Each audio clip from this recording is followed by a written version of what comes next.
particulièrement les autorités ici présentes. Que j'ai pas servi, monsieur le maire. Ah non, ça c'est pas bien. Les amis bénévoles qui m'ont aidé à réaliser cette réunion, surtout monsieur Durand, ici présent, qui m'a aidé, ainsi que monsieur Manet, maire de cette commune, qui a eu l'amabilité de me prêter gracieusement cette salle. Je vais évoquer devant vous tous les événements que j'ai vécus à Toul pendant la période de 1940 à 1944, bien qu'il soit difficile de condenser 4 années de guerre et d'occupation en 2 heures de temps. La guerre de 1939-1945 a débuté pour plusieurs raisons. Je pense qu'il est nécessaire de les rappeler. Premièrement, la volonté de l'Allemagne de prendre sa revanche sur le traité de Versailles de 1919.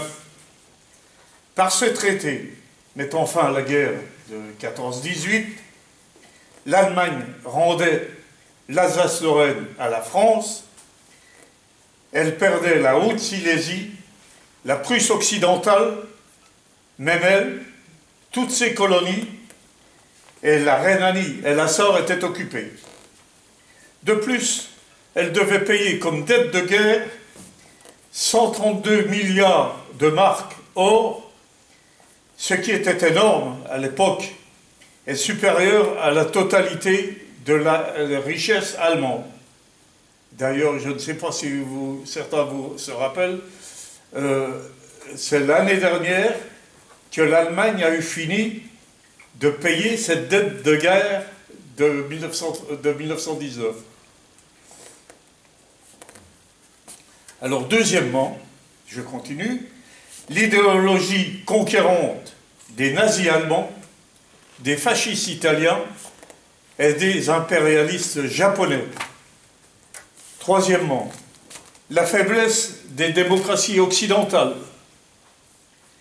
Quatrièmement, le krach boursier américain de 1929, suivi par le retour des capitaux américains aux États-Unis. Cinquièmement, le développement de l'industrie des armements en Allemagne. Sixièmement, la politique militaire française basée sur la défensive, alors que celle de l'Allemagne était axée sur une guerre de mouvement. Et septièmement, l'incompétence de l'état-major français, pensant que la France était protégée par la ligne Maginot et que le massif des Ardennes était impénétrable. Ce sont les principales causes de la guerre 39-45. Il y en a peut-être des autres, ça c'est certain. Aujourd'hui, la plupart de mes camarades de résistance ont disparu.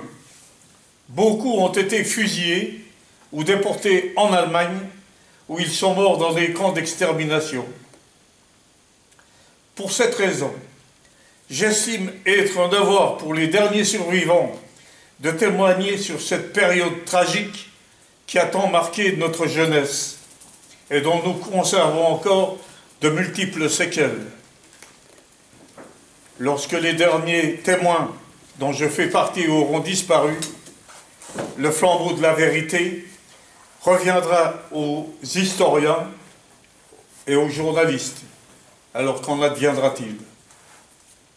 Il faut que les jeunes générations montantes profitent que nous sommes encore là, parce que les jeunes sont le dernier trait d'union entre le passé et le futur, c'est-à-dire l'avenir. C'est pourquoi je suis ici maintenant. C'est pour témoigner des difficultés à vivre et des souffrances endurées, en particulier par les jeunes Toulois, ayant opté, après la défaite cuisante de 1940, pour la continuation de la lutte contre l'occupant par tous les moyens possibles et sans condition. Il s'agissait d'un choix où la raison s'opposait souvent au sentiment.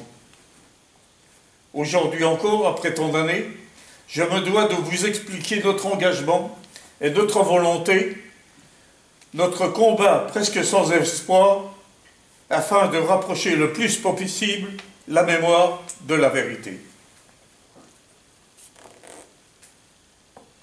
De 1937 à 1942, j'ai suivi la fin de ma scolarité au collège amiral de Rigny à Toul. Et je vous dirai qu'à cette époque, les professeurs n'affichaient pas la décontraction. C'était costume obligatoire, chapeau melon, col et manchette en celluloïd. Tous nos professeurs étaient très capables, sévères, mais justes. J'étais un élève médiocre, j'en conviens, et je m'essoufflais rapidement dans la poursuite de mes études. Il faut vous dire aussi que les jeunes de cette génération obéissaient aux parents et aux enseignants sans discussion. Il le fallait. Cette obligation était enseignée dès le plus jeune âge dans une éducation très stricte. Respect aux parents et aux maîtres, inculqué chaque semaine à l'école et au collège par 1 heure de morale ou d'instruction civique. Histoire de France, patriotisme, noble sentiment, haute valeur morale, laïque et républicaine. Donc, beaucoup de devoirs et peu de droits. Entre 1930 et 1940, la vie à Toul n'avait guère évolué depuis la fin de la guerre de la Grande Guerre de 1914-18. Avec le traité de Versailles, qui s'en est suivi, la France avait retrouvé évidemment l'Alsace et la Lorraine, ce qui repoussait au Rhin la frontière avec l'Allemagne, qui était de ce fait moins proche de nous. Mais Toul, par sa position géographique et fortifiée, a toujours été une ville de garnison. Une quinzaine de régiments, soit environ 13 000 hommes, pour 15 000 habitants. Et ces unités, tirailleurs algériens, artillerie, aviation, chasseurs à pied, participaient étroitement à la vie de la cité. L'avènement d'Hitler en 1933 et la progression des dogmes du nazisme ont brutalement bousculé toute cette vie, toutes les habitudes, toutes les familles. L'Allemagne envahit l'Autriche le 12 mars 1939.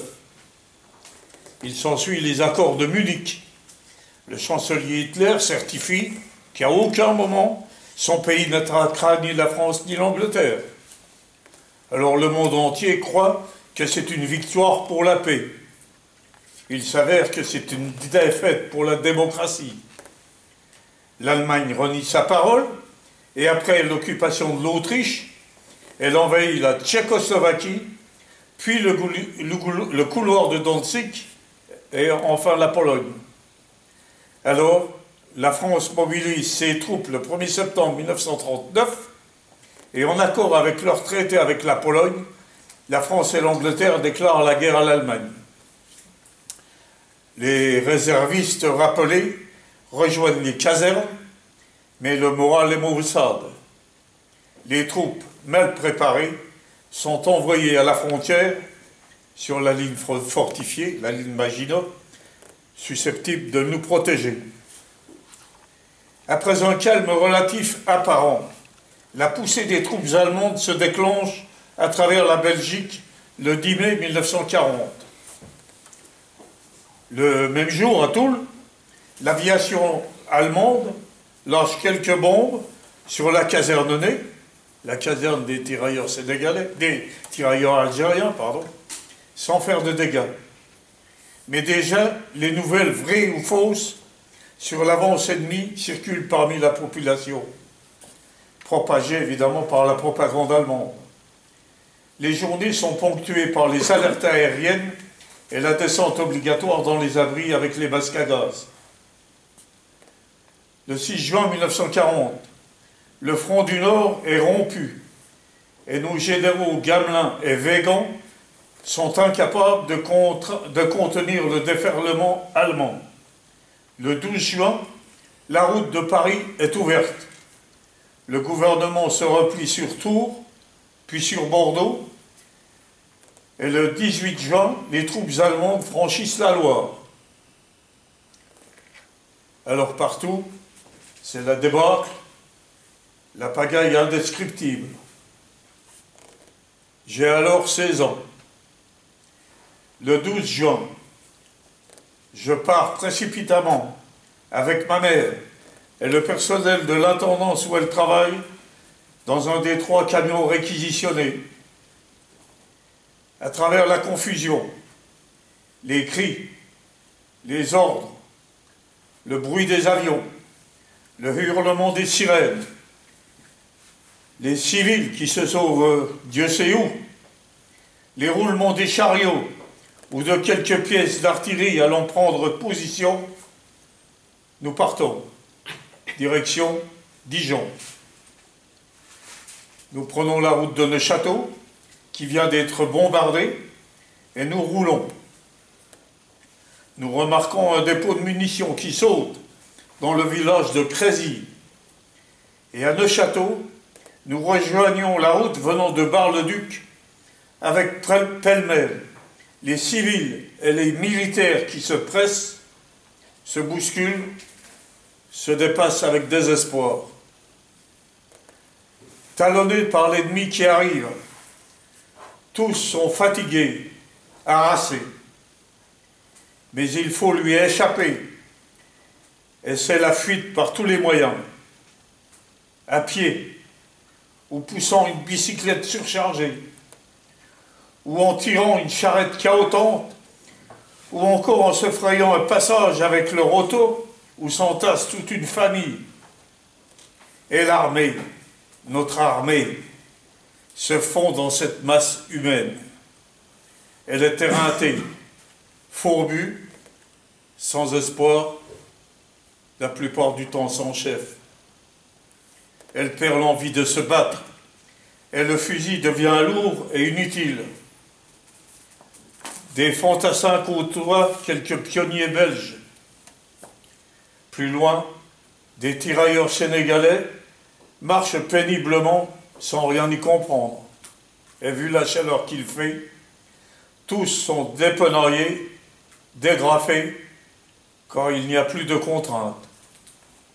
À proximité de Langres, nous sommes mitraillés par l'aviation italienne et nous arrivons à Dijon pour recevoir l'ordre de poursuivre jusqu'à Agen, où nous parvenons le 15 juin pour finalement cantonner dans un petit village. Le 22, la TSF, la radio de l'époque, annonce la signature de l'armistice demandé par le maréchal Pétain, l'ancien héros de la bataille de Verdun, en 1916, qui s'installe à Vichy comme chef du gouvernement. C'est dans le petit village du Lot-et-Garonne, où nous sommes réfugiés, que nous avons quelques nouvelles de Toul. La ville a beaucoup souffert, parce qu'un régiment français, le 227e régiment d'infanterie, s'est opposé fermement pendant 5 jours, du 18 au 22 juin, à la progression de la Wehrmacht. Tout le centre-ville est brûlé et détruit. Fin 1940. La France est méconnaissable. Elle est coupée en 4 zones. Une zone annexée, l'Alsace-Lorraine, est revenue dans le giron germanique. Une zone interdite, Nancy, Toul, la Meuse, le Nord, tout le littoral ouest à proximité de la côte. Troisièmement, une zone occupée, tout le pays au-dessus de la Loire, de la Saône, la Normandie, la Bretagne, et une large bande descendant jusque Biarritz. Et enfin, la zone libre, correspondant au reste, soit environ le quart du territoire, avec une capitale fantoche Vichy. Pour passer d'une zone à l'autre, il faut un laissez-passer délivré par l'autorité allemande, qui occupe et contrôle tout le pays. Fin 1940, je rejoins Mâcon, puis Chaumont, dans l'espoir de rentrer à Toul. Mais pour voyager, il faut montrer carte d'identité, autorisation à Ausweis, justification probante de la nécessité du voyage. La vérification est effectuée dans chaque train, à chaque sortie de gare de débarcation, par un feldgendarme. Donc attention aux fraudeurs, ils sont soit refoulés, soit emprisonnés. C'est le collège de Chaumont qui m'accueille, et parmi les élèves, je sens la rancœur monter contre l'occupant. Et pour rentrer à Toul, je dois affronter le passage difficile de la ligne de démarcation. À mon arrivée à Toul, je suis consterné par la vision de la ville. Le centre-ville est détruit, brûlé par les plaquettes incendiaires, jeté par les Allemands à l'issue de la bataille qu'ils ont dû soutenir pendant plusieurs jours contre les troupes françaises. Quelques pans de murs restent encore debout, témoins squelettiques de tout un quartier rasé. Quelques passants, tristes, errent comme des fantômes silencieux. La vie active a complètement disparu. Plus de magasins, plus de cafés, plus d'animation. Mais la ville de garnison est restée. La Wehrmacht a remplacé l'armée française dans les casernes. La couleur des uniformes a changé, la méthode aussi. Devant l'arrogance, on ne se retrouve plus chez soi, car c'est bien une armée d'occupation qui est ici. Et souvent, elle défile dans les rues avec musique en tête, et donne même des concerts sur l'ancienne place de la République. Ce sont eux les vainqueurs, et leurs fanfares résonnent parmi les ruines. Alors je suis révolté intérieurement, et c'est toute mon éducation de jeunesse qui s'écroule. La France, le drapeau, le patriotisme. Ah, bien sûr, ces messieurs, au début, sont très corrects avec la population qu'ils méprisent et à qui ils imposent une culture rigide qui n'est pas acceptée. Mon oncle étant parti précipitamment à vélo de Toul à Toulouse, je suis seul à la maison avec ma tante qui ressent l'amertume d'une séparation prolongée. Elle se montre fataliste vis-à-vis de la situation. Une chambre de la maison, précédemment occupée par un officier français, l'est à présent par un Oberleutnant, dont les bottes font gémir les marches d'escalier, et ça m'énerve. Et son ordonnance vient chaque jour mettre de l'ordre dans sa chambre, cirer ses bottes, brosser la tenue de sortie dans le jardin. Et ordonnance comme officier m'horripilent par leur correction presque aimable, exagérée, certainement conseillée. À la rentrée de Pâques 1941, je réintègre l'école primaire supérieure au collège de Rigny, à Toul, où je retrouve mes copains d'avant-guerre. Ah, ici aussi, l'ambiance a beaucoup changé. Les professeurs à chapeau melon et manchettes de celluloïd ne sont plus là. Ils sont restés en zone libre, ou peut-être prisonniers en Allemagne. Des femmes professeurs les remplacent. Et les murs du collège portent encore les traces des combats qui se sont déroulés. L'ambiance joyeuse n'y est plus. Les jeunes n'ont pas retrouvé leur entrain et sont en quelque sorte la triste image de leurs parents. Alors je m'adapte mal à cette situation qui s'impose et les résultats scolaires ne sont pas fameux. Je suis recalé au brevet élémentaire. La situation nationale est très mauvaise. Pierre Laval s'installe à Paris à la tête de son gouvernement de fantoche, Philippe Pétain à Vichy, prône la révolution nationale et crée ensuite la Légion française des combattants, cherchant ainsi à rassembler sous sa houlette tous les anciens combattants de 1914-1918 pour le conforter dans sa situation.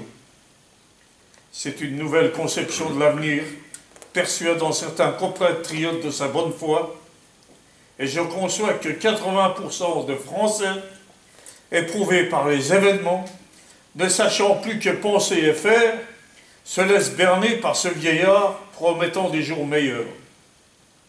Certains même affichent leur fidélité et leurs idées qu'ils croient nobles en arborant la francisque, l'insigne du maréchal.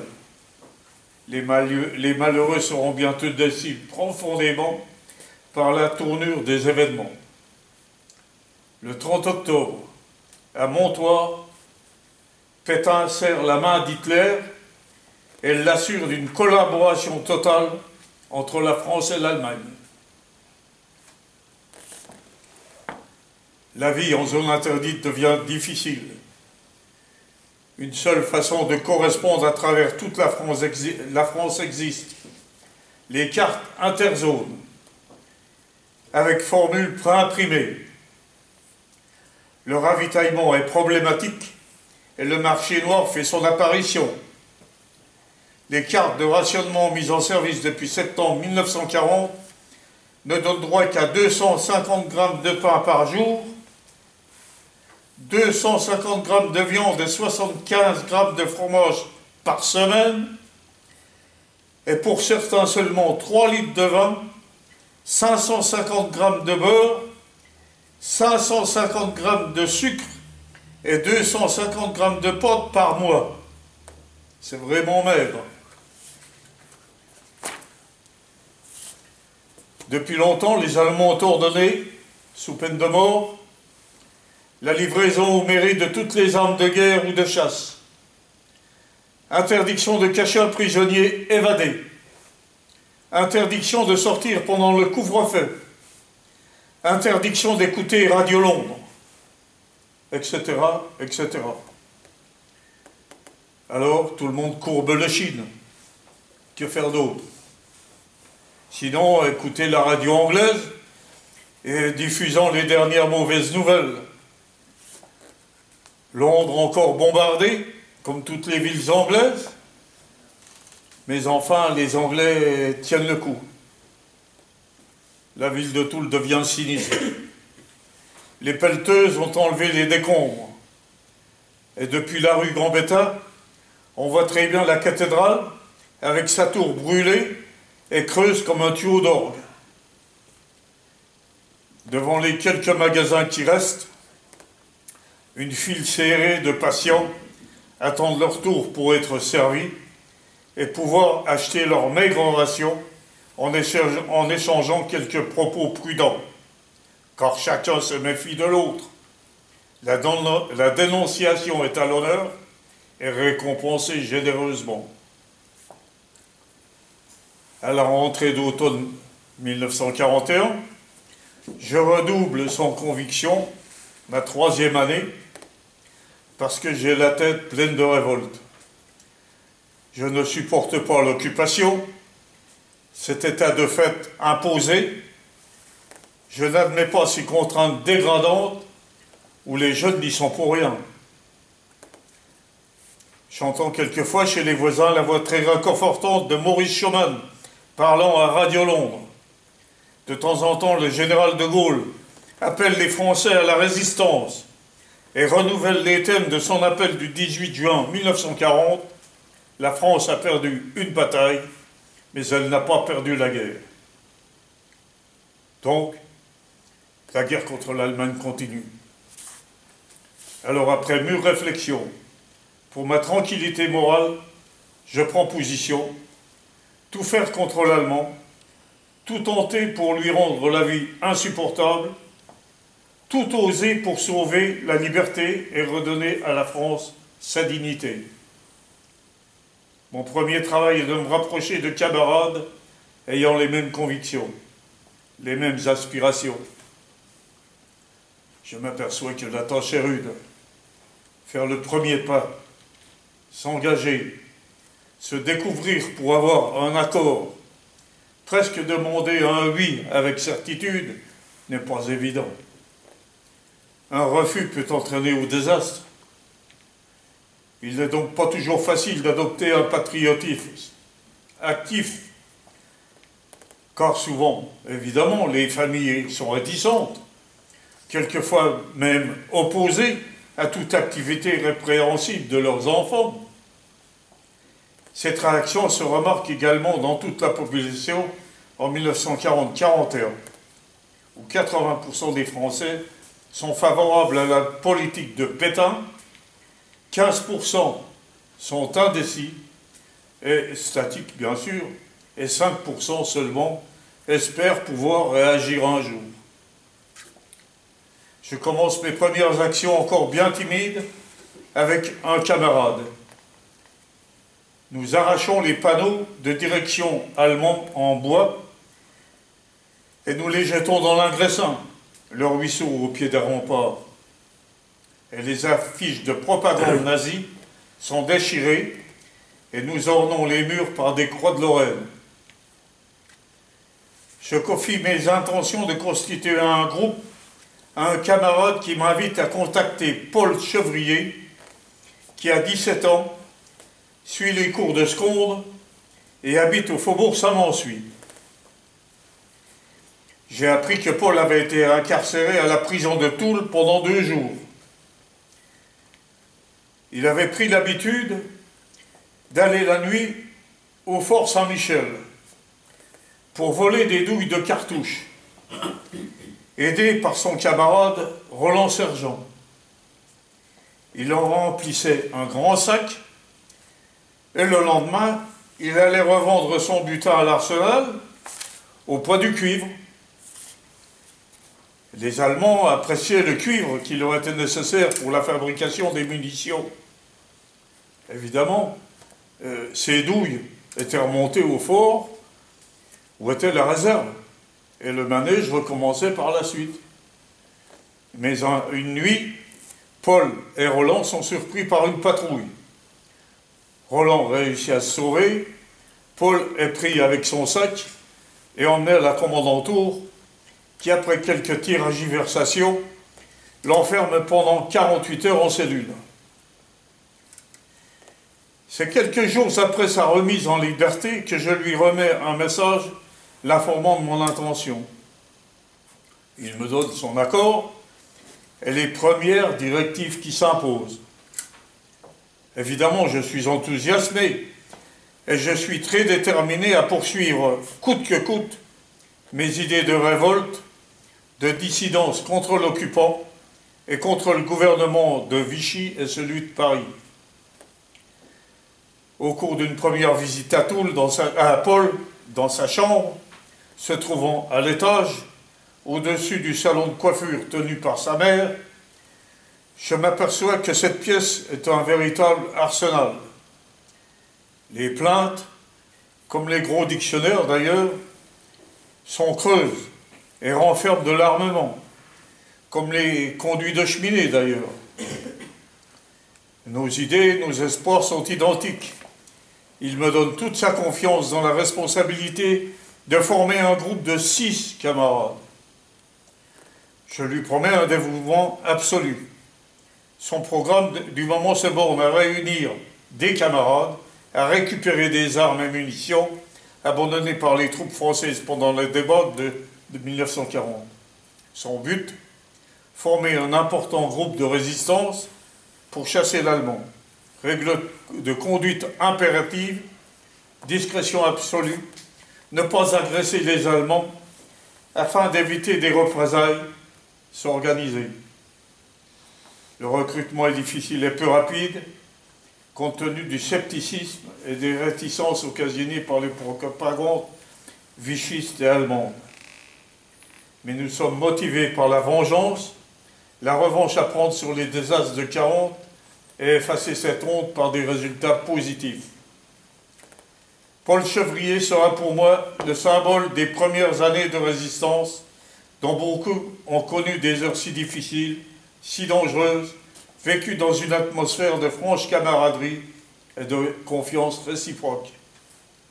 Alors je me mets au travail et je compte 8 adhérents. 15 jours après, Paul m'invite à recruter et former une quarantaine de gars décidés. Je parviens à recruter au collège en prenant comme principe que chaque nouveau venu doit trouver un adepte valable. Et au début de 1942, notre organisation se développe aussi aux environs de Toul. J, Blénaud-les-Toules, Francheville, Dommartin-les-Toules, Jaillon, Lagnier, Brûlé, etc. Avant tout, il faut vous souligner qu'il y a une grande différence entre l'armée régulière, mobilisée, équipée, armée, envoyée sur les frontières menacées, et la résistance qui s'organise comme elle peut, avec le peu de moyens qu'elle a, dans le pays occupé, annexé ou interdit. Donc je répartis ma quarantaine en 4 dizaines. Une à Toul, une seconde au Faubourg Saint-Ève, une troisième à Dommartin-les-Toules, et la quatrième au quartier de la Justice, avec un responsable pour chaque dizaine. C'est dans cette période que je recrute Marcel Claude, photographe, Jacques Lombard, peintre, Robert Maire, horloger, Georges Spang, cultivateur, Robert Antoine, étudiant, et bien d'autres. J'ai d'ailleurs eu ici un responsable qui s'appelait Jean Maire et qui habitait Lagnier, que vous avez peut-être entendu parler. Je ne sais pas si ça existe encore, la famille. Alors nous devons bien sûr rechercher des armes jetées par nos troupes en déroute en 40, partout où cela est possible, dans les fossés, les plans d'eau, la Moselle, le canal, et ensuite les restaurer. Avec Marcel Claude, un de mes responsables, je récupère 3000 cartouches de fusils et de fusils mitrailleurs dans les casemates du bois de Toul, et je les cache au grenier de la maison, dans des paniers en osier, juste au-dessus de la chambre réquisitionnée et occupée par l'officier allemand. Ma tante, absente, ne s'aperçoit de rien. Jean-Marie Chotte m'informe que des cartouches sont enfouies dans un puits désaffecté dans la cour de sa maison. Alors je les sors de là pour les mettre dans une vieille valise en carton, mais rue Michatel, l'anse de la valise casse, et c'est une chance que je puisse la remplacer par une vieille courroie. Un de mes copains, Jacques Lombard, est très hardi. Un dimanche, après plusieurs plongeons, il récupère des fusils et des cartouches dans la Moselle, sous le pont de Chaudenay, alors que plusieurs soldats allemands observent la scène depuis le parapet, puis il transporte tout cela avec une charrette jusqu'à son jardin. Alors je suppose que les Allemands en question ont cru qu'il s'agissait d'un service de déminage qui venait récupérer les munitions. Avril 1942, j'ai de gros problèmes. J'ai récupéré un pistolet 6,35 que je dois remettre à Paul Chevrier à la sortie de la messe. La sortie de la messe, ça se passait à Saint-Jean-Gou, vous connaissez Saint-Jean-Gou. Mais l'engin, dans ma poche, n'est pas sécurisé. Et le coup part. La détonation résonne. Et je reçois la balle dans le pied, devant l'église Saint-Jean-Gou, parmi tous les paroissiens, et quelques Allemands qui se promènent. 2 copains m'aident à partir rapidement de là pour être finalement opéré à l'hôpital par le docteur Rotan. Mais pour moi, la grosse difficulté, c'est de subir les réprimandes de ma tante, qui me fait promettre de renoncer à mes idées. Alors bien sûr, je l'informe du stock de cartouches qui sont au grenier, et je préviens Paul Chevrier, qui vient à vélo avec 2 copains et quelques sacs pour chercher ce trésor. Mon état, bien sûr, m'oblige à interrompre mes études pendant 3 semaines, après lesquelles, évidemment, je reprends mes activités de plus belle. Nous avons tous acquis une trop grande assurance qui devait perdre plus tard les meilleurs d'entre nous. Pourtant, chacun sait qu'il risque sa vie, mais il fait jouer l'astuce, l'audace et le sang-froid, et tous montrent un génie inventif et y excellent. À tous, les restrictions se font durement sentir, et les cartes de rationnement ne s'améliorent pas. Nous avons faim.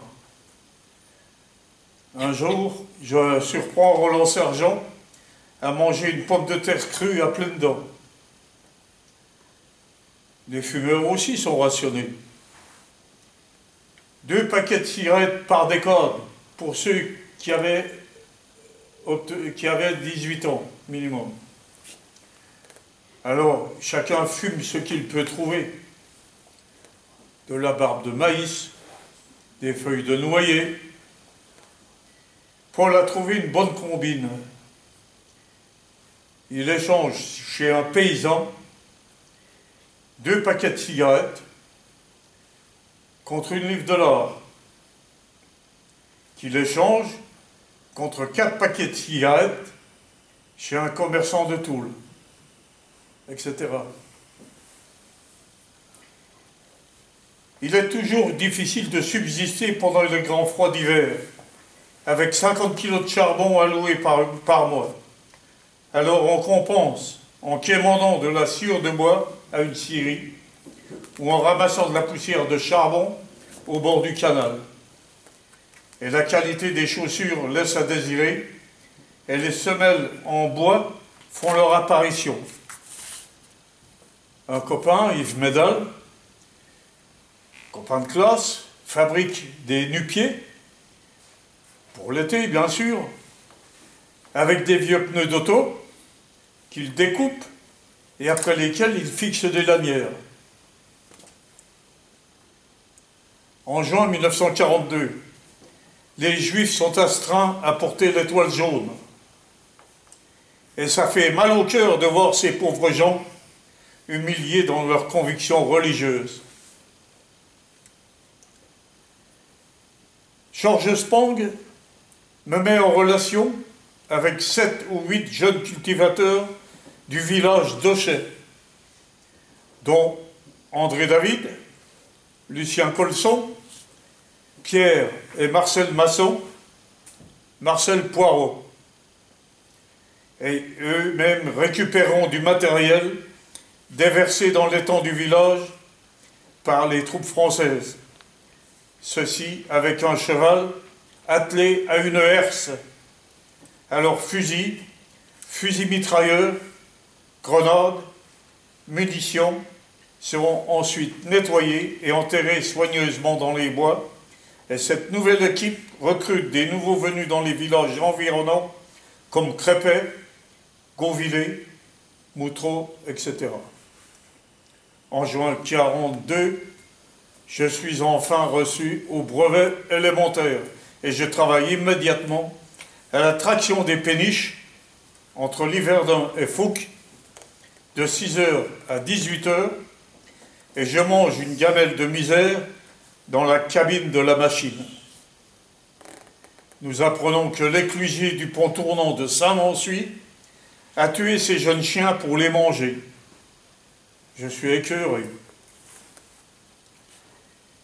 Je travaille ensuite au chemin de fer en gare de Toul, au bureau des billets, de 7h à 19h, sans interruption, ou de 19h à 7h. Et c'est là qu'un soir, Suzanne Crick, appelée Regina, se présente au guichet pour me demander 2 billets pour d'elle. Elle est connue pour son courage et fait partie d'une filière se chargeant de passer des prisonniers évadés vers la Suisse.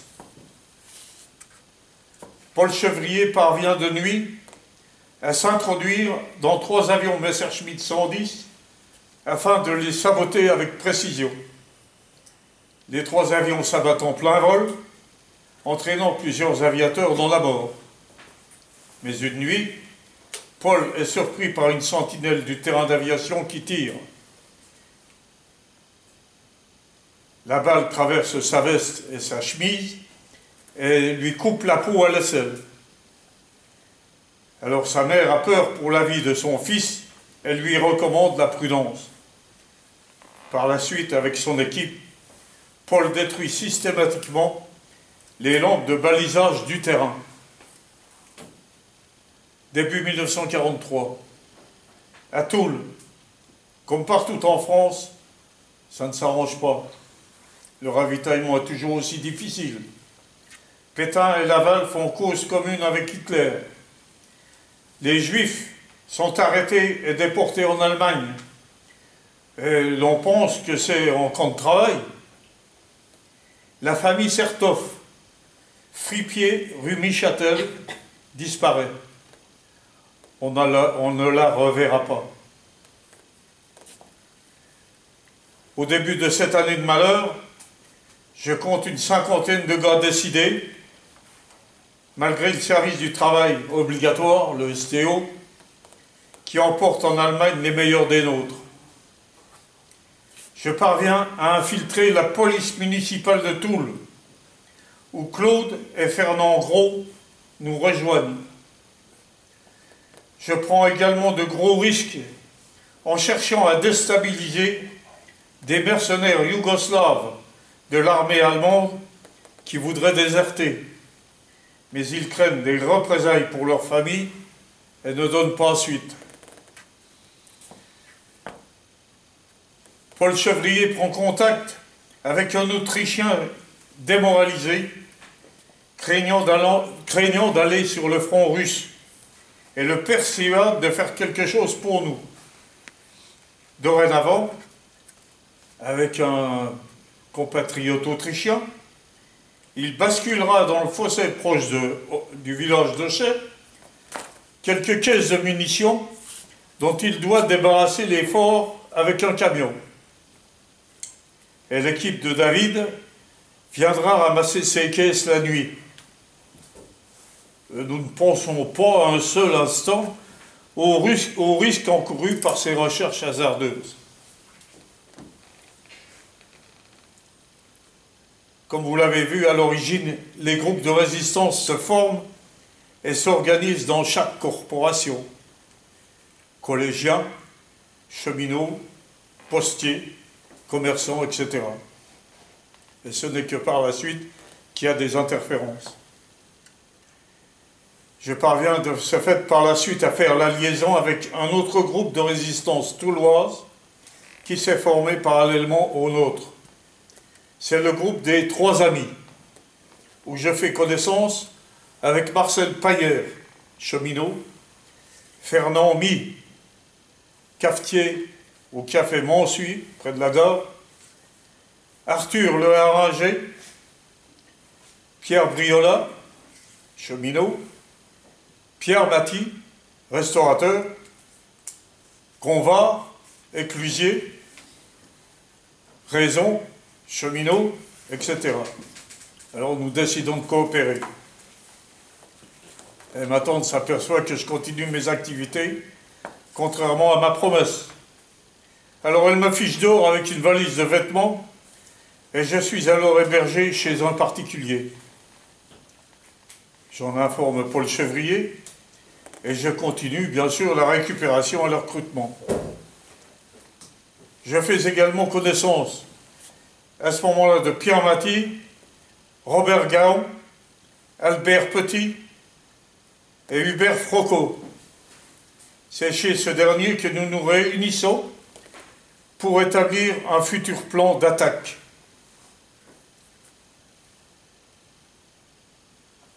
En 1942. Le 8 novembre 1942, les Anglais et les Américains débarquent en Afrique du Nord. À son tour, l'Allemagne est bombardée. Et début 1943, les Russes lancent leur grande contre-offensive. Paul Chevrier organise avec succès l'évasion de 7 ou 8 jeunes requis pour aller travailler en Allemagne. Mais il faut les cacher et les nourrir. Le 3 mai, le jour de l'Ascension, nous partons de nuit avec armes et bagages depuis le faubourg Semonsuy jusqu'au fort de Blénaud-les-Toules, où nous laissons ici les réfractaires. Tout se passe sans incident, mais ces jeunes seront contraints par la suite de quitter leur cachette, les Allemands commençant à démonter les tourelles des forts. Le 21, Jacques Martin, non, c'est pas celui de la télé, Jacques Martin, Robert Jean, G1, ainsi que Jacqueline Pratt, sont arrêtés après avoir été dénoncés pour sabotage. Je rencontre Jacques Martin et Pratt en ville après une semaine d'internement. Ils n'ont pas parlé, mais Martin a eu toutes les dents avant arrachées. Début juillet, venant prendre contact chez Paul Chevrier, comme d'habitude, sa mère et sa sœur, en larmes, m'apprennent qu'il vient d'être arrêté chez sa grand-mère, à Saint-Maurice-sur-Moselle, victime d'une dénonciation pour avoir, bien sûr, cassé les lampes balises du terrain d'aviation. Incarcéré à Nancy, à la prison Charles III, il y est frappé jusqu'au sang par les brutes. Sa mère pleure en me montrant des chemises et des serviettes maculées de sang qui lui sont remises chaque jeudi, jour de visite. Elle, malgré les mauvais traitements qu'il endure, Paul ne parle pas. Il est condamné à 1 an de prison, mais ce cher compagnon, je ne le reverrai jamais. Roland Sergent, son bras droit, prend la direction de notre groupe en accord avec Fernand Mie. Le 1er novembre 1943, je suis muté à la gare de Don-Germain, où je travaille en poste, en gare, ou au poste d'aiguillage de Chaulois ou de Charmes-la-Côte, de 7 h du matin, bien sûr, à 19 h, ou de 19 h à 7 h, sans interruption, avec un jour de repos par semaine, tombant le dimanche toutes les 7 semaines. Ah, c'était pas les 35 heures. Début novembre, Fernand Mie alerte Roland Sergent et moi-même. Il a appris qu'une liste d'une vingtaine de résistants toulois a été déposée à la Feldgendarmerie par un mouchard. Donc, arrêt total de toute activité. Fernand Mie disparaît pour échapper à la Gestapo. Que faire? Pris entre la famille, le travail et les événements qui s'imposent. Alors je pars à vélo à Pierre-Latrèche avec Roland Sergent afin de nous cacher dans les grottes avec une vieille couverture et quelques maigres provisions. J'insiste là, c'est en novembre 1943. Jean Collin, du chalet Beau Rivage, nous guide vers une grotte dissimulée dans les bois et dans laquelle nous installons un lit de jonc. Nous avons juste une lampe à carbure et l'obscurité nous entoure. Le froid et l'humidité nous pénètrent jusqu'aux os. Et le lendemain, nous décidons de repartir, nous n'y tenons plus, et nous retrouvons Colin dans son chalet, qui nous dispute vertement, puis nous réconforte.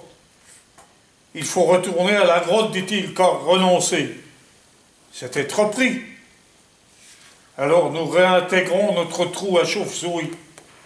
Mais alors il nous apporte de la soupe et des pommes de terre.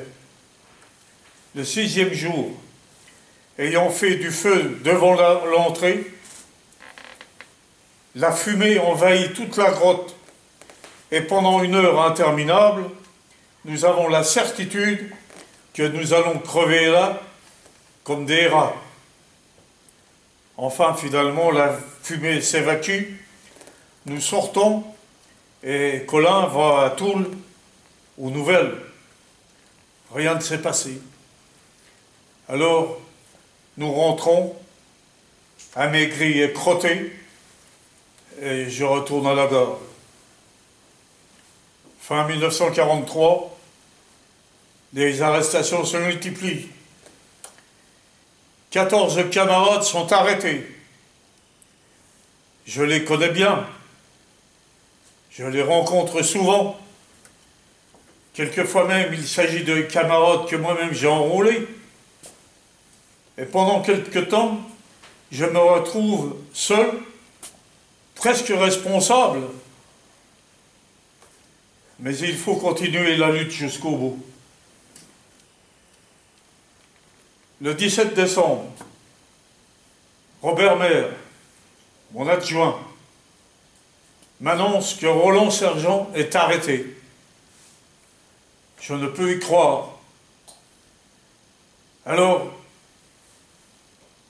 dans un geste inconsidéré, je cours chez Sergent, 9 rue du Bureau, où je vois sa mère et sa jeune sœur en larmes, et son père exalté, criant et vociférant après les résistants et les jeunes. Et son père me dit, « La Gestapo est venue chercher Roland ce matin, en plein sommeil, un pistolet braqué sur lui. » Alors j'ai dit à Roland qu'il doit tout dire, tout ce qu'il sait, que ce n'est pas les autres qui le défendront. Et le policier allemand m'a dit que j'avais raison, que Roland n'avait rien à craindre. Alors je me suis retrouvé sur le trottoir, abasourdi, consterné. Comment un père a-t-il pu avoir la cruauté de détruire sa famille et de tuer moralement son fils en lui intimant de révéler tout ce qu'il savait à ses tortionnaires? Car en fait, il s'agissait bien d'un crime. Je connaissais bien Roland Sergent. Il avait toute la foi suffisante pour mourir dans la dignité. Son père l'a abandonné pour le projeter dans la trahison et le déshonneur.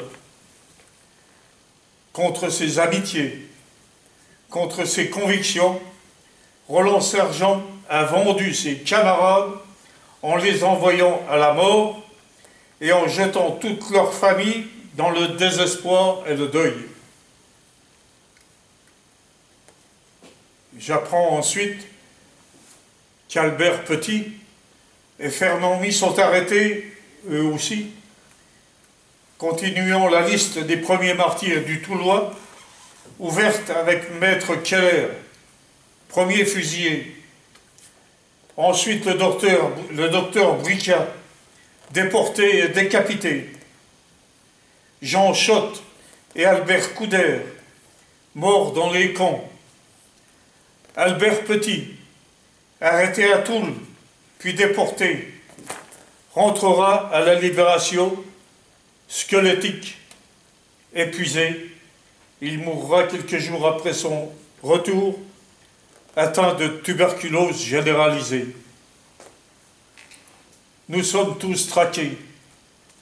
Notre réseau est complètement démantelé et je risque d'être coincé d'un moment à l'autre. Je passe alors, en désespoir d'à cause, une visite médicale devant le docteur du chemin de fer, le docteur Thiriet, et je lui explique mes difficultés. Alors il me donne 17 jours d'arrêt maladie et je me réfugie chez mes grands-parents, à la campagne. Et c'est là que j'apprends l'arrestation de toute l'équipe d'Auchet. Sont également arrêtés et déportés Michel Flamand et Hubert Frocot. Michel Flamand mourra en déportation. Et c'est un miracle qu'Hubert Frocot puisse revenir des camps après la libération. Je l'ai vu à son retour à Toul, il pesait 32 kilos. Voici le récit de M. Nouveau, instituteur et secrétaire de mairie à Auchet à cette époque, concernant l'arrestation des 5 jeunes gens de son village. Donc c'est M. Nouveau, M. René Nouveau qui parle, qui, je répète, son explication. En juin 1940, plusieurs divisions françaises s'étaient trouvées encerclées par des troupes allemandes dans un périmètre boisé limité à Auchet, Allain, Germigny, Viternes. Un peu partout, les soldats s'étaient débarrassés de leurs armes individuelles, les cachant dans les bois, les jetant dans les puits, voire dans les WC de l'école d'Auchet. De ce fait, l'idée était venue à 5 jeunes gens du village, André David, 22 ans, Pierre et Marcel Masson, Marcel Poiron et Lucien Colson, 20 ans, de tirer parti des circonstances en construisant des dépôts d'armes en des caches secrètes. Par la suite, ils avaient armé des groupes moins bien pourvus, menant en particulier à Toul des armes de guerre cachées dans des fagots. Mais le vendredi 17 décembre 1943, les sbires de la Gestapo firent irruption dans le petit village d'Auchet. C'était au matin. Ces messieurs de la police de sécurité du Reich arrêtèrent les 5 jeunes gens. Les motifs de l'arrestation furent connus immédiatement. Dépôt clandestin d'armes de guerre, en l'espèce 5 fusils mitrailleurs graissés et en bon état de fonctionnement, et 2 caisses de chargeurs, soit plusieurs milliers de cartouches, le tout découvert par la police allemande, caché sur les plus hautes poutres du clocher du village. Les Allemands s'y rendirent tout droit, guidés par un jeune résistant de Toul.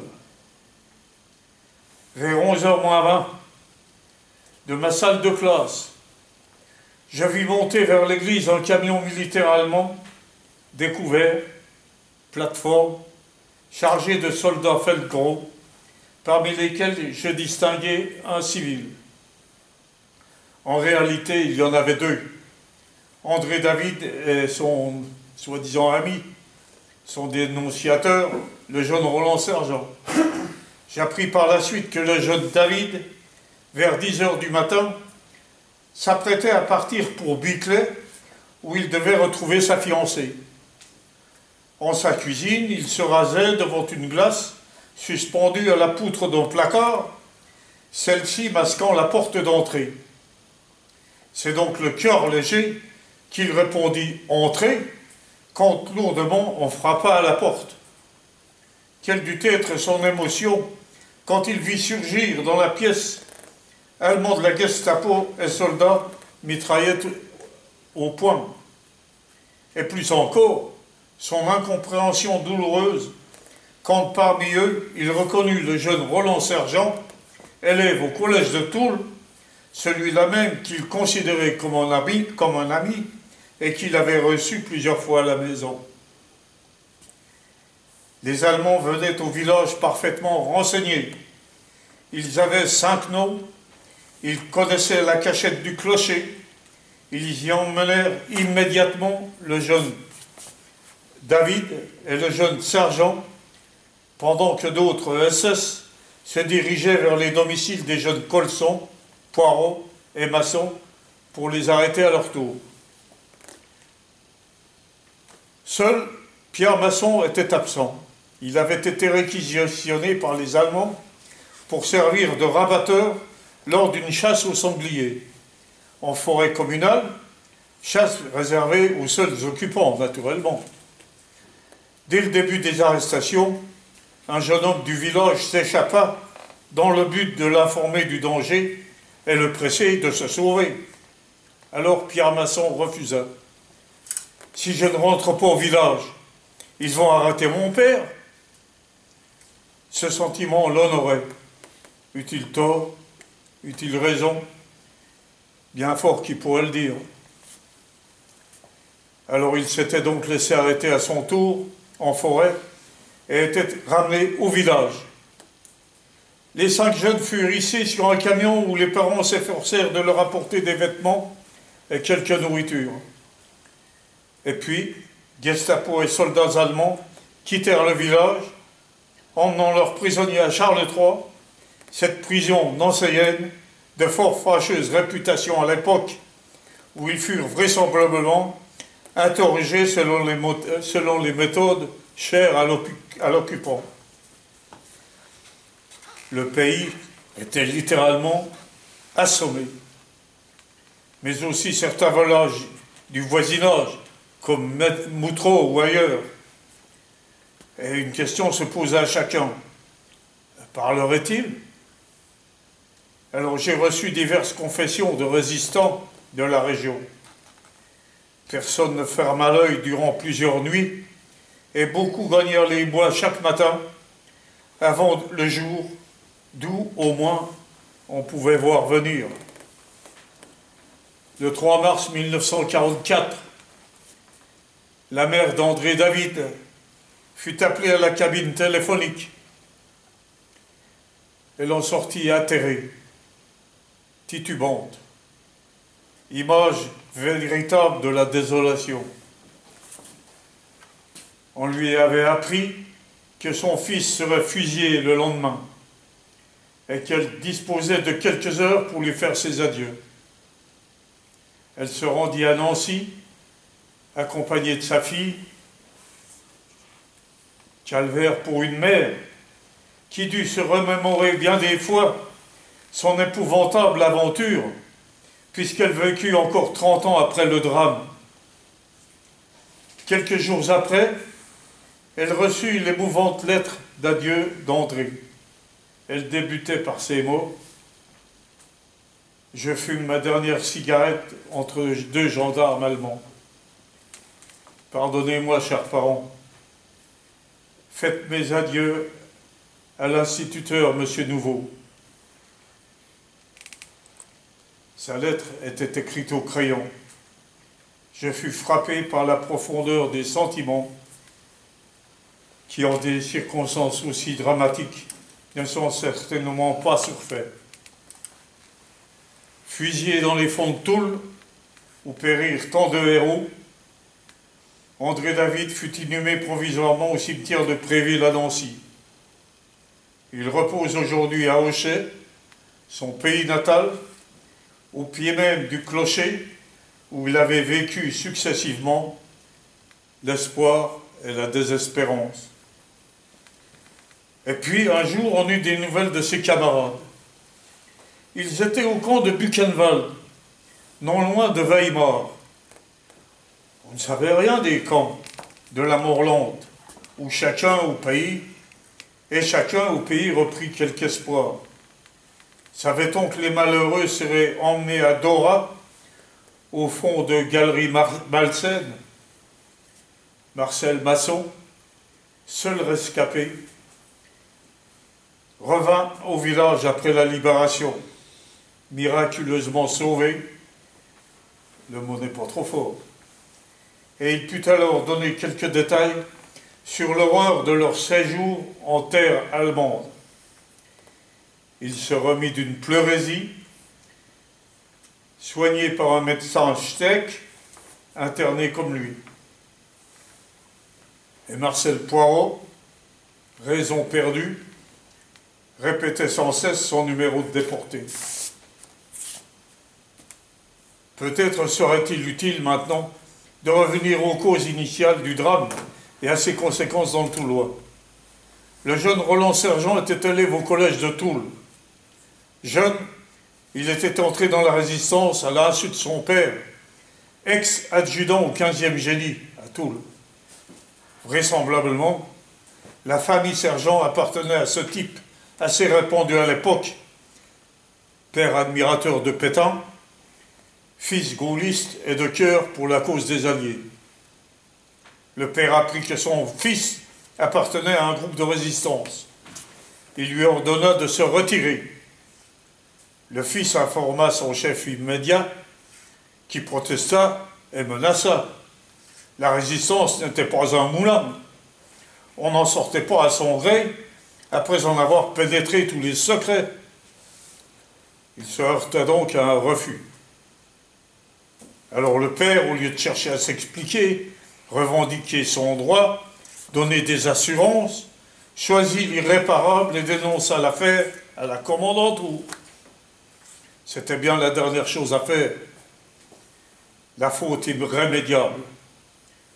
Le drame était inévitable. Je reprends le récit en ce qui me concerne. Alors, rentrant à Toul, je suis informé du désastre. Le bruit court que Sergent est libéré. Dans mon ignorance, je suppose qu'il doit sa liberté grâce à son silence, à sa ténacité devant les juges. Le 4 janvier 1944, deux cheminots, Paillère et Briola, sont arrêtés sur leur lieu de travail sans avoir revu leur famille. Ils seront déportés à Buchenwald, d'où ils ne reviendront pas. Et j'apprends que Paul Chevrier est repassé en procès. Il part à Compiègne le 17 janvier, puis en déportation à Buchenwald-Dora, où il mourra le 15 septembre 1944. Donc 15 jours après la libération de Toul. Lors d'une sortie rapide à Toul, je me trouve rue de la République, en face de Roland Sergent, qui vient vers moi. Et d'emblée, il s'écarte de moi en me disant « Va-t'en, ne t'approche pas, je suis surveillé en permanence. » Alors je n'insiste pas et je passe comme si je ne le connaissais pas. Depuis octobre 1943, je travaille à Don Germain, où le chef de gare est un homme de 38 ans. Il a appris mes problèmes et me propose de rentrer dans son groupe. J'accepte et je reprends mon activité en reformant ma section à Toul.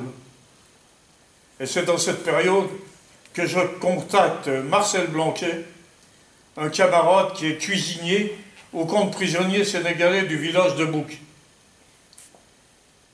J'ai envisagé l'évasion de ces prisonniers, aidé par deux sergents et l'adjudant responsable sur l'honneur. Alors j'ai exposé et détaillé mon plan à Guillaume, le chef de gare, qui me donne son accord. Bon, il faut vous dire que, je ne sais pas si vous êtes au courant, le camp de prisonniers à Bouc, c'était un camp ouvert, il n'y avait pas de barbelés, c'était des Sénégalais qui étaient dans des baraquements, sous la responsabilité d'un adjudant et de deux sergents qui étaient prisonniers sur l'honneur, comme s'il pouvait y avoir un honneur avec les Allemands. Bon, enfin, et les Sénégalais étaient utilisés dans la journée à la fabrication de charbon de bois dans les bois de Bouc. C'est-à-dire qu'ils partaient le matin, ils allaient couper des arbres, ils faisaient du charbon de bois et ils rentraient le soir. Et voilà. Et donc, j'ai dit, bah, qu'est-ce que c'est de ces prisonniers? En général, les prisonniers s'est fait conserver. Alors j'ai dit, allez, on va tâcher de faire de monter un truc là. Alors, donc, Guillaume me donne son accord, il me dit, bah, tu peux y aller. Mais il me dit, il faut le temps d'organiser quand même, il faut que je voie les cultivateurs de Don Germain, il faut assurer quand même le ravitaillement. Bon, il me dit, on va tabler ça sur le 12 juin. Et j'ai dit, ok. Bon, alors je vais prévenir tous les gars que ça sera le 12 juin. Alors, donc, le 6 juin, ça vous dit quelque chose, le 6 juin 44. Le 6 juin 44, c'était pour nous une date comme une autre, puisqu'on ne savait rien, nous, on ne savait pas ce qui se passait extérieurement. Alors, je pars à vélo, je retrouve Marcel Blanquet et le sergent Thérault au camp, ainsi qu'une trentaine de Sénégalais, quand brusquement, 3 Allemands se présentent pour transporter les prisonniers en regroupement à Commercy à bord de 3 camions réquisitionnés avec leurs chauffeurs. Alors, qu'est-ce qui s'est passé à ce moment-là? Et ça, on l'a su qu'après. C'est que le 6 juin, il y a eu le débarquement. Et les Allemands l'ont su tout de suite. Donc, les camps de prisonniers volants comme ça, ils ont tout de suite cherché à les récupérer et à les emmener dans des endroits sûrs où ils pouvaient les surveiller. Et donc, en l'occurrence, en premier lieu, à Commercy. Ben, nous, on ne savait pas tout ça.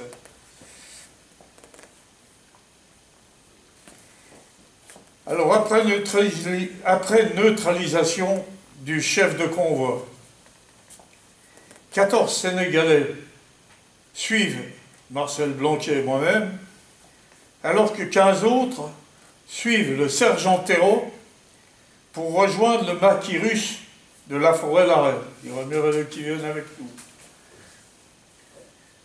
Notre groupe parvient enfin en haut d'une colline boisée, à 1 heure à pied de Don Germain.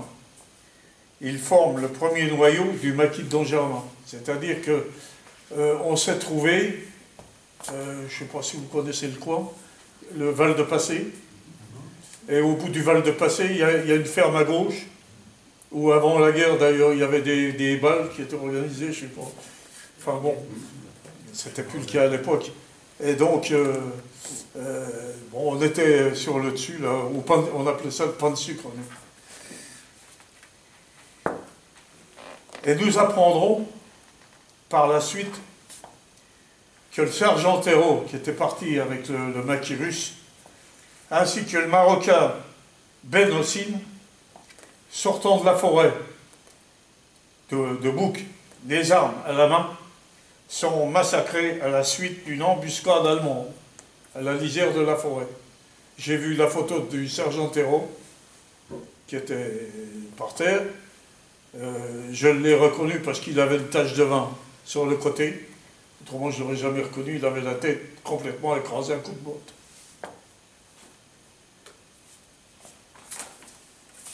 Le 5 juin 1944, Suzanne Crick, appelée Regina, est abattue en passant la frontière suisse avec les prisonniers évadés. Et le 10 juin 1944, Marcel Blanquet apprend une triste nouvelle. L'arrestation de sa femme, emmenée à Charles III, où elle restera prisonnière jusqu'au 8 août, date à laquelle elle sera libérée, faute de preuves de culpabilité. Marcel Blanquet est venu avec moi, étant cuistot avec les Sénégalais. Quand les Allemands ont vu qu'il n'était plus là, ils ont été arrêtés de la femme aussi, ça. Le chef de gare, Guillaume, nous apprend à ce moment-là que les Alliés ont débarqué le 6 juin et que nous devons faire le maximum pour enrayer le transport allemand. Dès le 15 juin, nous préparons le sabotage de la ligne de chemin de fer de Toul à Neuchâteau. Et notre choix se porte sur le pont-canal métallique de la Rigole alimentant en eau le canal de la Marne au Rhin et surplombant la ligne de chemin de fer. Alors ce pont-là, c'est un pont, ils appellent ça le pont de l'accordéon. C'est un pont qui, je ne sais pas si vous voyez, entre Don-Germain et Chaulois, il surplombe la ligne de chemin de fer. Alors il y a le pont, et en dessous, il y a une énorme conduite qui fait 2 mètres de haut, à peu près, où coule l'eau alimentant le canal de la Mardora, au Neuf-Port, je ne sais plus comment, à Fouques. Alors l'ouvrage est gardé par 2 gendarmes et quelques requis civils. Dans la nuit du 7 au 8 juillet, je me charge de ce travail, aidé par Marcel Blanquet et 7 Sénégalais, avec une charge de plastique de 3,2 kg. Tout saute, interrompant le trafic ferroviaire sur la ligne, ainsi que l'alimentation en eau du canal. Le 6 juillet, Guillaume, le chef de gare, plastique un train d'essence garé à Don-Germain et partant pour le front d'Italie. 12 wagons-citernes sautent à Neuchâteau, soit 200 000 litres d'essence en flammes, ainsi qu'une vingtaine de wagons de matériel se trouvant à proximité. Le 11 juillet, nous faisons sauter la pointe de cœur du poste d'aiguillage B de Chaulois, endommageant l'embranchement militaire allant vers Fouques. Le 13 juillet, Marcel Blanquet, en accord avec Guillaume, transfère le maquis, qui se trouvait donc au Val de Passé, entre Blénon-les-Tours et Vaucouleurs. Par sécurité, et les Sénégalais montrent une grande dextérité pour construire 4 ou 5 baraquements en branchage tressé. Le 14 juillet, nous apprenons que 3 jeunes de Fouques viennent d'être massacrés à proximité de Blénaud, et nous sommes consternés par cette nouvelle. Un habitant de Fouques, M. Ablizic, relate cette sauvagerie en ces termes. Alors donc c'est M. Ablizic qui va parler. Si des localités comme Bouc et Tronde payèrent très cher le prix de l'occupation nazie, Fouques eut également ses victimes en la personne de 3 jeunes gens de la colonie polonaise de la Bourgogne. Depuis le mois de juin 1944, un officier de l'armée d'occupation se faisait passer pour un ressortissant polonais et prétendait vouloir déserter la Wehrmacht pour rejoindre les rangs du maquis. Il avait réussi à gagner la confiance de plusieurs garçons de la localité et se mêlait à eux à la baignade et les rencontrait souvent à proximité de l'écluse numéro 15.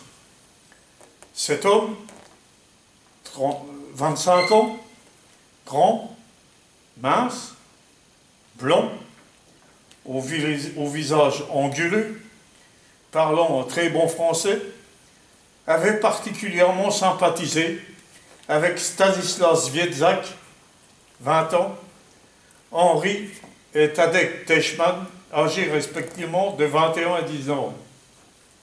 Au cours de ces rencontres, ils se montraient particulièrement enjoués, plaisantaient facilement, leur tapant sur l'épaule et leur offraient également des cigarettes.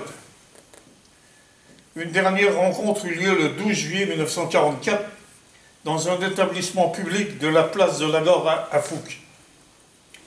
Il fut convenu que le soir même, les jeunes gens lui apporteraient des vêtements civils et qu'ils le conduiraient vers le maquis situé dans les bois de Blénaud-les-Tours. Dans la soirée, Zviedzak et un de ses frères, Teichmann, se rendirent au rendez-vous un peu après l'écluse 22, au lieu-dit Sainte-Catherine. Leur ami était effectivement là, mais il n'était pas seul, car de nombreux soldats allemands, dissimulés dans les fourrés, surgirent et s'emparèrent des 2 garçons qui durent réaliser qu'ils avaient été trompés, et ils ont subi soit à Toul ou à Charles III à Nancy, un interrogatoire particulièrement musclé. Le 14 juillet 1944, dans le courant de la matinée, le maire de Blénoux-les-Toules était avisé par les autorités allemandes que 3 espions russes venaient d'être abattus dans les bois de la commune et qu'ils seraient amenés, par leurs soins, jusqu'au cimetière pour être inhumés dans une fosse commune. Le jour même, un véhicule grillagé s'arrêta devant un café situé dans la rue principale de Blénoux. Des témoins auraient entendu des gémissements venant de l'intérieur du véhicule, ce qui laisse à penser que l'un d'eux, au moins, était encore vivant à ce moment-là. Les autorités municipales demandèrent et finirent par obtenir, après de longues discussions, que les 3 soi-disant Russes soient déposés à la mairie pour être lavés. Entre-temps, les gémissements s'étaient tus. Alors une vision horrible et atroce fut donnée à ceux qui se trouvaient là. Ces 3 cadavres affreusement mutilés, couverts de sang, les membres brisés et désarticulés, les doigts écrasés quand ils n'étaient pas coupés, les yeux crevés, criblés de coups de baïonnette, qui furent déposés à la mairie de Blénoux. Et d'après certains témoins, ces tortionnaires s'étaient particulièrement acharnés sur l'un d'eux, lui brisant le crâne à coups de botte. Par décence, je passerai sur d'autres actes encore plus épouvantables. Une fois lavés, les 3 cadavres furent identifiés par un habitant de Fouques qui se trouvait sur place pour être ceux des 3 disparus de l'avant-veille. Et l'officier allemand, grand, blond, au visage anguleux, était là, monté sur un cheval. Il tentait de maintenir les curieux à distance. Ce monstre a poussé le cynisme jusqu'à assister aux obsèques de ses victimes qui eurent lieu quelques jours après. Je reprends le récit en ce qui me concerne. Dans la nuit du 27 juillet, avec Marcel Blanquet, ainsi que Jacques Lombard et Capès, détachés de mon groupe de Toul, nous déboulonnons une longueur de rail sur chaque voie entre Charmes-la-Côte et Mont-le-Vignoble. Résultat, une locomotive déraille et se met en travers des voies, entravant la circulation. Le 31 juillet, sur mon lieu de travail, je suis interrogé sur mes activités par un inspecteur de la FEL Commandantour. Alors, sans attendre, je quitte la maison et mon travail et je rejoins le maquis, qui a pris le nom de maquis 15 et où je m'aperçois que l'effectif a augmenté. Marcel Blanquet a la responsabilité de l'intendance et du tour de garde assuré par les Sénégalais. En ce qui me concerne, je conserve l'organisation et la responsabilité des sabotages. Le ravitaillement est assuré par Robert de Blénoux-les-Toules et approvisionné par les agriculteurs locaux. Vous connaissez Robert de Blénoux? Voilà, des remorques. Mais à l'époque, il faisait des remorques de vélo. Il a commencé comme ça. Notre effectif augmente encore au maquis.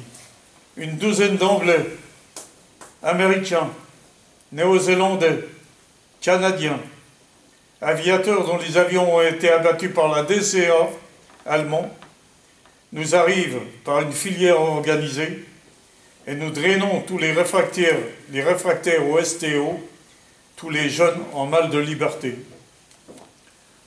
Le 4 août, le chef de gare Guillaume renouvelle son exploit en plastiquant un train d'essence au départ de Don Germain.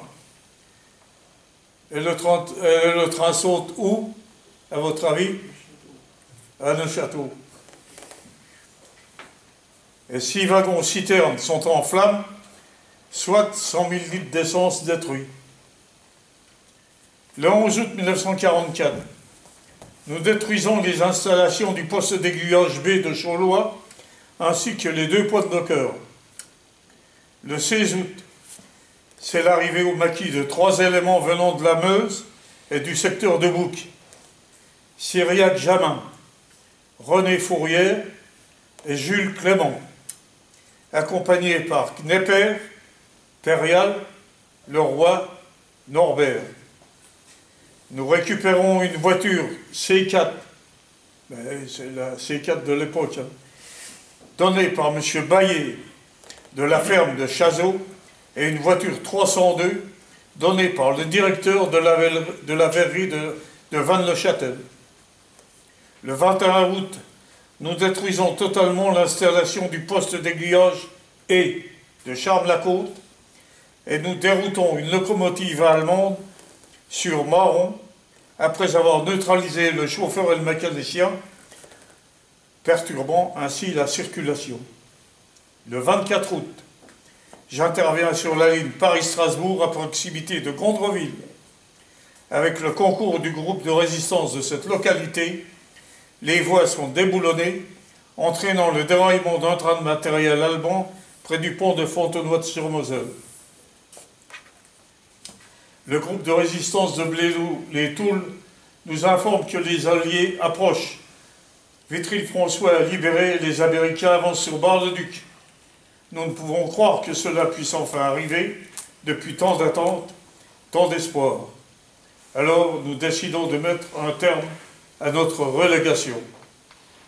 Le 30 août 1944, nous nous mettons en marche avec l'armement complet et nous arrivons à Blénoux-les-Toules, drapeau en tête. Toute la population est là pour nous ovationner. Mais le 1er septembre, une quarantaine de chars allemands arrivent et, voyant notre présence, tirent à bout portant dans les maisons.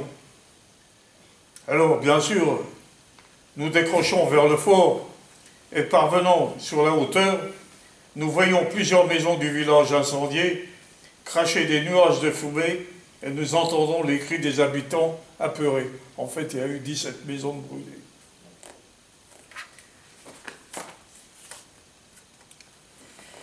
C'est sur le plateau à proximité du fort que nous avons un premier contact avec les avant-gardes américains. Puis nous abordons Toul déserté par les Allemands. Ils se sont repliés sur l'autre bord de la Moselle et tiennent fermement Dommartin, Fontenoy, Ingeret, Vielle-Sec. La défense de Toul est assurée uniquement par les FFI, postés le long des fortifications, les fortifications Vauban et la Moselle. Lundi 4 septembre, des ordres sont donnés au maquis 15 pour débloquer une situation préoccupante à Villers-Saint-Étienne, où une compagnie allemande repasse la Moselle et tente d'établir une tête de pont dans le village, et pour dégager le groupe de notre camarade Gaëtan Ledur, déjà sur place, et pris à partie par l'ennemi. Mais là, nous sommes pris sous un violent tir soutenu venant du château d'eau et du cimetière. Près de moi, le gendarme Sénard de la brigade de Colombey-les-Belles, qui nous avait rejoints, est tué. Alors nous revenons sur Toul et nous laissons Zénard sur le terrain. La libération de Villers-Saint-Étienne a été très dure. Le 5 au matin, Marcel Blanquet, Cyriaque Jamin et moi-même, nous allons chercher le corps du gendarme avec la voiture et nous le rapportons à Toul. Et en rejoignant notre groupe, je suis blessé et transporté à l'hôpital Gama, où je suis opéré à nouveau par le docteur Rotan. La région touloise est enfin libérée. Mais la libération de la France n'est pas totalement terminée. Nancy a été libérée le 15 septembre, ce qui m'a permis, comme beaucoup de camarades, de m'engager le 20 octobre 1944 au 2e bataillon de marche à Nancy, devenu par la suite le 2e bataillon du 146e régiment d'infanterie. En appui au 276e régiment d'infanterie américain, nous avons participé à la libération de la Lorraine encore occupée. Metz, Saint-Avold, Merlebach, puis à la bataille de Forbach le 3 mars 1945, au cours de laquelle nous avons eu à déplorer 8 tués, 28 blessés et 1 disparu pour la seule 6e compagnie engagée. Et enfin à l'occupation de la Sarre et de la Rhénanie. Le 146e régiment d'infanterie est le premier régiment français à pénétrer en Allemagne. L'Allemagne était vaincue. Je termine mon exposé sur cette triste époque en attirant votre attention sur l'impérieuse nécessité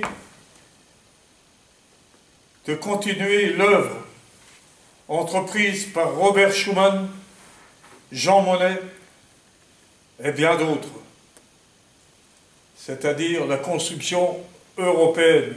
Elle n'est pas terminée, Dieu s'en faut. Il reste beaucoup à faire, et un jour, les jeunes générations devront s'engager à leur tour pour poursuivre cette construction selon leurs possibilités et leurs capacités. Mais dès à présent, cette obligation, cette volonté doit être gravée dans leur tête.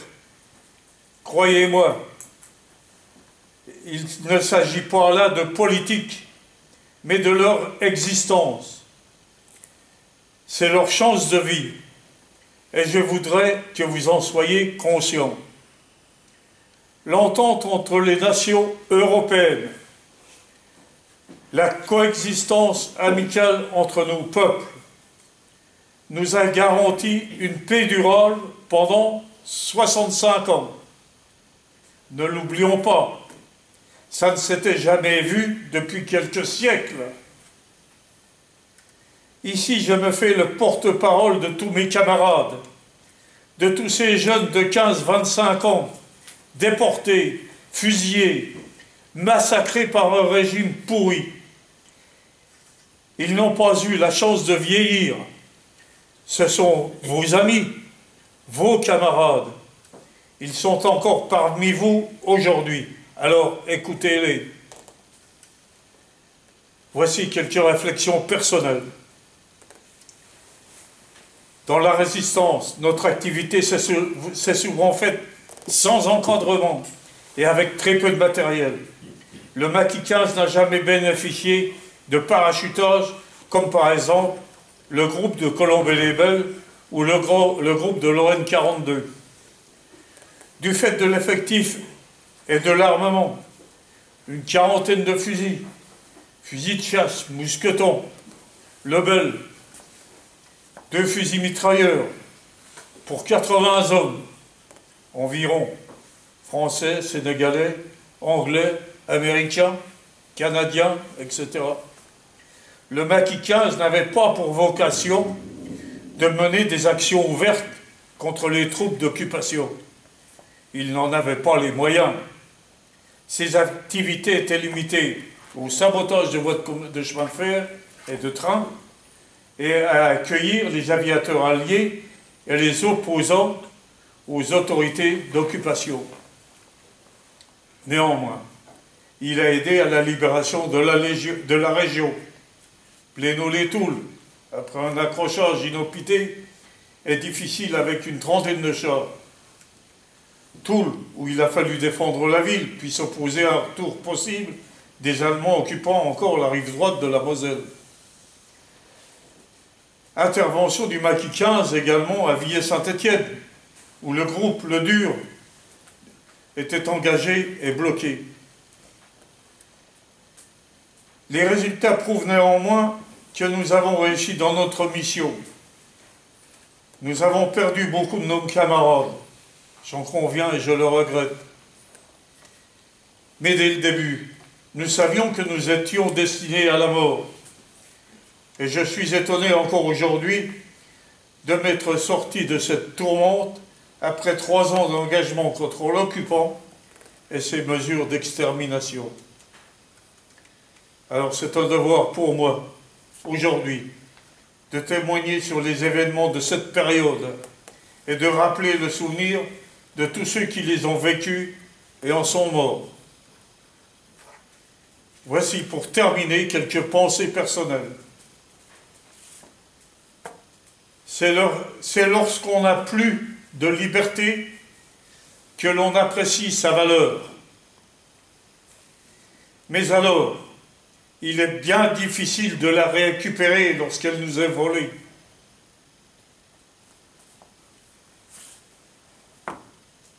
Qu'importe les efforts, c'est le résultat qui compte.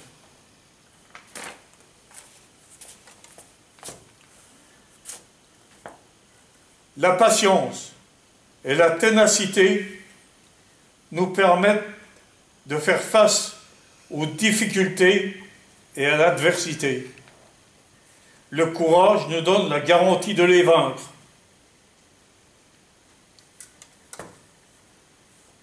La plus grande camaraderie et la plus profonde amitié, je dis bien plus grande camaraderie et plus profonde amitié, sont celles qui se créent dans les plus durs moments, les périodes les plus tragiques.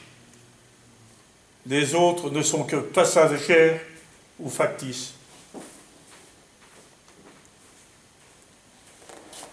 La valeur morale de chaque individu ne dépend pas de sa couleur de peau, ni de son rang social, ni de ses convictions religieuses.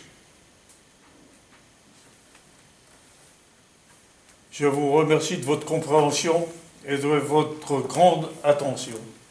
Merci bien.